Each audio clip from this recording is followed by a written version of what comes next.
Ladies and gentlemen, my name is Rob. This is the final Power Rankings video of the Super League 2024 season. So the way this video is going to work is I'm going to go through the teams as normal from 12th to 1st, but each team I'll mention the high that I've had them at this season and the low that I've had them at this season, and we'll see how they compare with each other. Some definitely interesting highs and lows for some of these teams. As Power Rankings go for later in the year, for predictions videos, I'll still give you my power rankings. Maybe teams will change depending on how significant results might be throughout playoffs. They probably won't change much, but I will still give you what I think my power rankings would be. But as far as power rankings videos go, this is the last one of the season. But thank you very much for watching these, and let's get on with 12th place. In 12th place, and still in 12th place, I have Hull FC. Their high on the season is 10th. Their low, of course, is 12th. The high in 10th, I think, was from round 1 to maybe round 3 or something like that. But, yeah, not great. We understand the difficulties that they've had this season in terms of retaining players. Not done a great job. In terms of bringing in the right players, not done a great job.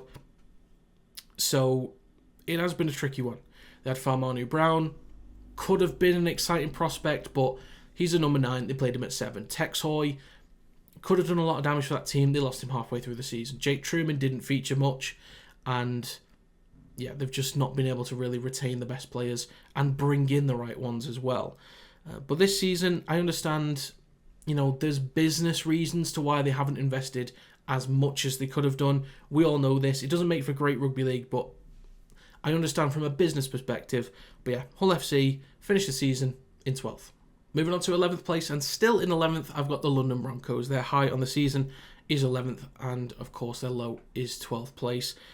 Very, very valiant effort from them. I think they have to be incredibly proud of how they finished, especially from where they were. And a lot of people are going back and forth, especially on social media, about whether they should be kept in anyway or whether they deserve to go down. The reason why I say I'm proud, even though they finished last and only won 3 games, is because if you look at where they started, I think the first game I want to say was against Saints, and then it was against Catalans, and Catalans were still somewhat decent early on in the season. So to have to start out like that is incredibly difficult for a new team that nobody expected to get even a win. Like I was talking about, can London even get a single victory this season? And when they did, I was extremely proud of them. And then they looked like a Super League team. Their attack looked good. It actually looked good. Defence needed a little bit more work, and they never fully got going to a point where they could, really challenge a lot of teams. But they were, they put some question marks on some games. And considering how they started, how poor things looked, to where they finished out the season, I am incredibly proud of them, and they should be very proud of themselves. So London Broncos finished the season in 11th. Moving on to 10th place and moving down 1, I've got the Castleford Tigers. Their high on the season was 8th place and their low was 11th place. Now, the reason why they're moving down 1 is because they lost fairly significantly to Huddersfield. I gave them the benefit of the doubt after the good stuff that they did a couple sort of months ago at this point. I was still relying on them with a somewhat decent attack in parts, sort of towards the bottom of the ladder. I'm not saying it's decent compared to the teams at the top, so just simmer down. But they've had their good moments, especially when Tex Hoy came in. That he really helped to make them a bit more effective on the edges, a lot more line breaks. Miller connected with him very well. I like some of the stuff that Westerman and Watts have done connecting through the middle as well at times. There was some potential there. There are some positives to take. And in terms of the team that they started out with this season, it didn't look very impactful. But there are certainly some young players. You look at Senior, you look at Gary, you look at Miller, who can have an impact next season, as well as Hoy. There are some players that you could use to build a foundation. And then if you can just add in more drops of quality around the team, there's the potential for a playoff push next season. But some good, a lot of bad. Was hoping that they could finish on a high after the good stuff that they did a few weeks ago. But yeah, the Castleford Tigers finished the season in 10th. Moving on to 9th place and moving up 1, I've got the Huddersfield Giants. Their high on the season was 6th place and their low was 10th place. Up one because of, as I said, the comfortable win against the Castleford Tigers. They had some good moments in the middle of the season. I can't remember who it was specifically that they beat. I remember there was a big win against Leeds. I did stream that game. There was a very close game against Saints. I think they had a 12-0 lead or something. They lost it late on. And there was another win around sort of early to mid part of the season where they actually started to look competitive. And Jake Connor was playing well, so was Lolohea. Clune was sort of fitting in a lot more with his team. But over the course of the season, it just got worse and worse. I really thought they could kick on. I really thought they did. Based on the individuals that they have, I thought they could kick on. I'm not too sure how things are going to look next year. I think Thomas Burgess adds a hell of a lot of firepower through the middle. Maybe Luke Robinson can get a tune out of him next year. A pre-season together, new mindset, new leader, as the lead voice of the team in Luke Robinson. But yeah, I really have not got a clue how it's going to go next season. Abysmal overall this year. And again, same with Castleford, maybe some positives to build a foundation from, some young players that were given some opportunities. Morale must be really low, but I think a new pre-season going again will do them a lot of good. But Huddersfield Giants finished the season in 9th. Moving on to 8th place, and still in 8th place, I've got the Catalans Dragons. Their high on the season was actually 3rd, and their low is 8th, where they currently are. So, early on, they actually looked really, really good. Their attack looked decent, their defence looked decent, but there was a period towards like the middle of the season, they had 2 somewhat comfortable wins against, it was Castleford and Hull. I don't know which way round they were, but I remember it was back-to-back, but they didn't look convincing. The result was fine, but there was just something about them. It didn't quite look convincing, and slowly but surely, over the next few weeks, it just got a little bit worse and a little bit worse. And then I think we eventually realised the genuine struggles that they were going through as a team when they lost to London. And we kind of accepted, right, this team is now going through a serious problem. But the way they started the season was great. Abdul was flying, Faj was flying, Artemog was flying. They were all being extremely effective as a collective and individually as well, causing chaos. But yeah, just over the course of the season, I don't know what happened. It just got worse and worse. So they had their highs, another team that had their highs, a lot of lows. But yeah, Catalans Dragons finished the season in 8th. Moving on to 7th place, and still in 7th, I've got the Leeds Rhinos. Now, their high on the season was actually 4th place, and their low was 9th. So, early on, I think they looked pretty competitive against a lot of playoff contenders. So, that was my main reason at the time for putting them as high as they were. Because they looked okay. They looked fine. I think the attack seemed fine. I think a lot of individuals were just getting a lot of good stuff done. Defensively, they were okay for the most part, but over the next few months, it just got worse and worse. A little bit like with Catalans, it just got worse. They started well, and they just couldn't maintain it until the point where there was so much toxicity with Rowan Smith still being there.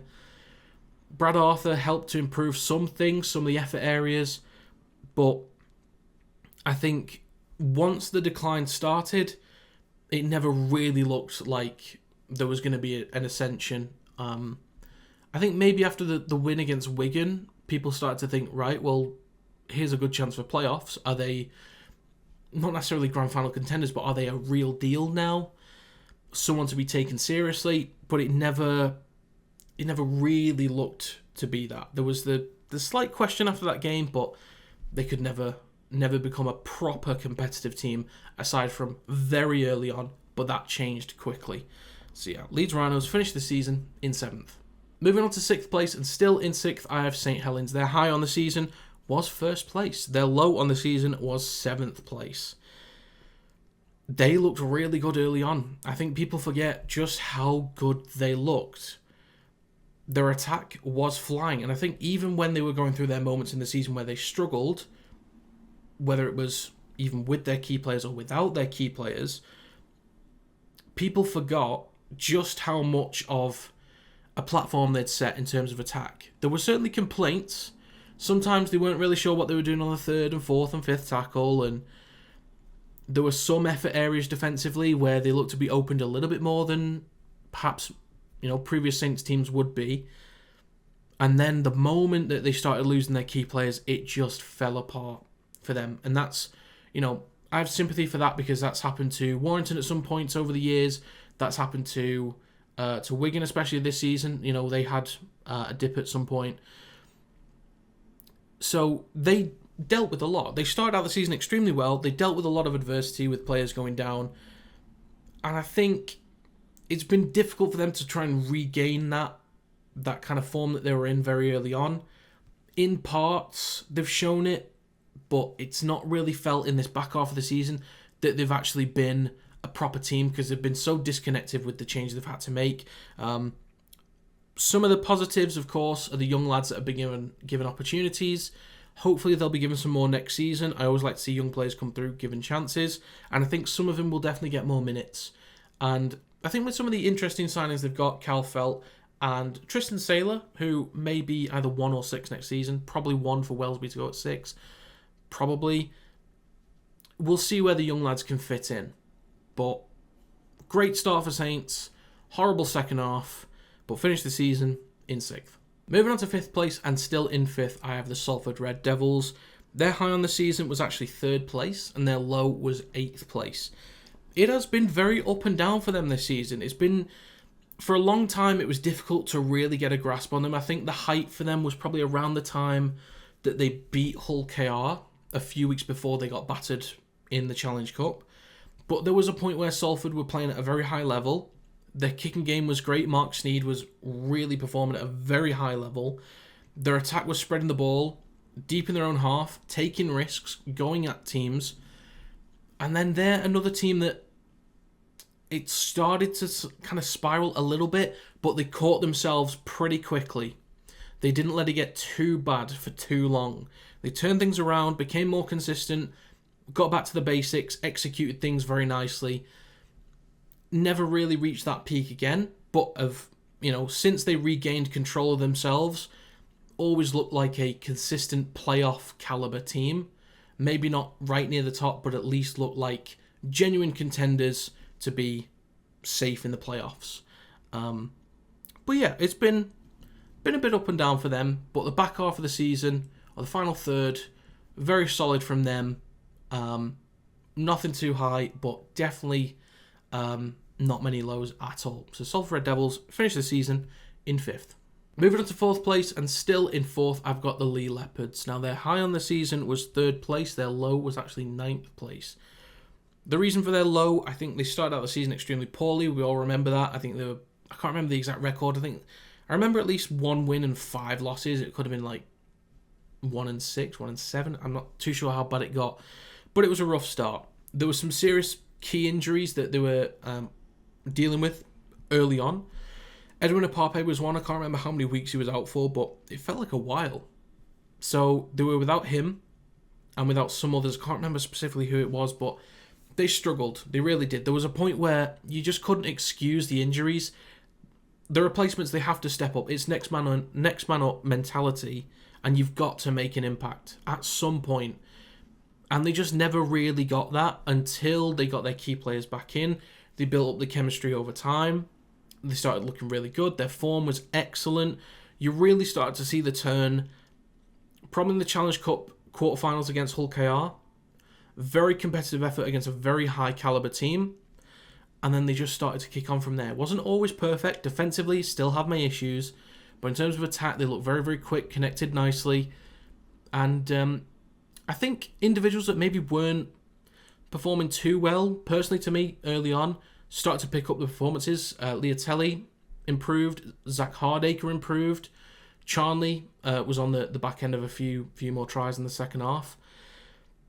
But the forwards started to play a little bit better. They were more effective. Quicker play the balls, and that just really suited Lachlan Lamb, Matt Moylan, O'Brien. So, yeah, I'm happy for them. The way that things started was horrible, but to be able to sort of bounce back and be in the position that they're in now is really, really good for them. And they should be very proud of the effort this season. So Leeds Leopards finished the season in 4th. Moving on to 3rd place, and still in 3rd, I have the Warrington Wolves. Now, their high on the season was 2nd place. Their low was 9th place, and that was from round 1. I was not happy. I really was not happy at all after that performance against Catalans. It seemed to be a carbon copy of the team from last year. Nothing had changed. Very basic in attack, some low effort areas. Defensively, the same mistakes. It just looked, and in terms of discipline, penalties, the kicking game, it looked identical. And I was extremely worried. I had no clue how we were going to turn things around. But eventually we did, over time. And we started to see the discipline got a little bit better. The defensive reads got better, especially when Roderick Ty actually started coming in. Defensively on the right side, we looked better compared to when Connor Wrench was there partnering with Thulis. So defensively, a lot better. King had a great season. Williams dealt with a couple of injury situations early on, but when he was fully fit, thrived. Matt Duffy has thrived throughout the season. The forwards, I think the forwards have declined for me ever so slightly from... It started out fine, improved, and then it's kind of tapered off slightly for me. So I have a slight issue with the forward pack. Danny Walker, I think, has kept us in a lot of fights through the middle with his speed and his decision making. The 40-20s he can do, and just general kicks. But yeah, it's certainly improved throughout the course of the season. I didn't like having to watch us lose in the Challenge Cup final, but it was, I think, a great lesson for us. We went through a bit of a rough patch. The performance against Hull KR a few weeks after was not fun, and especially against Leigh, it was tough, but we knew that defensively, we've got a real team here. And given the fact that I think it was, in the last 3 games, 136-2 in terms of total over the last 3 games, I'm extremely happy with the defence. And we seem to be finishing the season very, very strongly, which I'm extremely excited about. So Warrington finished the season in 3rd. Moving on to 2nd place, and still in 2nd, I have the Hull Kingston Rovers. So their high on the season was 1st place, their low was 5th place. Now their high came off the back of some massive wins against some big, tough opponents, and their consistency really shone through. But contrast that to 5th place, early on, here's the thing with Hull KR. Early on, they always looked like playoff contenders to me. So I'd never really doubted that they'd finish outside the top 6. They always looked like a competitive team. But compare where they were earlier in the season to where they are now, it's night and day. It's not even close for me. I think this Hull KR team is in a different league to how they were early on. And they were good early on. Like, they were pretty good. They had some pretty high highs, never any major lows, but they had some issues. They weren't a perfect team, but compare that to where they are now, it is night and day. It's not close for me. The Hull KR now, I think, maybe not batter, but would comfortably beat the Hull KR team from somewhere within the first 8, 9 or 10 rounds. So it's a completely different team. They're so much more ruthless. Defensively, they look almost bulletproof a lot of the time. And in terms of attack, Mikey Lewis has come on leaps and bounds, the most try contributions in the league, by I think a somewhat significant margin. Not sure what that is specifically, but he's well up there. And just all different pieces, especially changing Hiku from fullback to centre, putting Evalds at fullback. That was a key change, and they made that change early. They didn't let it go on for too long and think, oh, we'll try and make it work. No, it wasn't working. Go back to what we know. Hiku is a centre. Evalds is a fullback. Let's go with what we know. And they made the change early enough and just became a ruthless team. Absolutely ruthless and excellent defensively, excellent in attack. So they finished the season in 2nd place. Finally, in 1st place and still in 1st, I have the Wigan Warriors. Their high on the season is, of course, 1st place. Their low is only 2nd place. So they never finished outside the top 2 in these power rankings, which is weird. I thought they were 3rd at one point, but when I checked it, as long as I did check it correctly, they never finished outside the top 2, which is fantastic from them. So when it got to the Challenge Cup final, at that point, and maybe a few weeks after, I was thinking, I think every trophy's sewn up for them now. I was thinking, who on earth is going to stop this team? And it took major injuries to French and Field to start to produce serious question marks. So the fact that such key players had to be missing from the team in order to start taking this team down just shows the impact that those guys have, why they're paid, I assume, very, very highly, especially compared to a lot of others in the team. But defensively, they've been excellent. The way that they attack is just almost flawless, especially down the left-hand side now, with Nsemba linking up with Smith and Wardle and Marshall, 3 of which have made the dream team. And that's the left edge. The entire left edge, aside from Harry Smith, has made the dream team, which is just ridiculous. But they all deserve it. And through the middle, the absolute weapons they've got, the tanks that they can bring on off the bench, they can bring Dupree on onto the field, as well as Patrick Mago.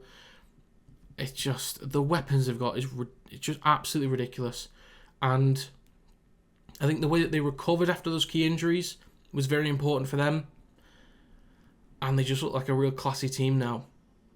And it's going to take another big team to stop them. And I think there's maybe 3 that could realistically stop them, depending on if they play at their best.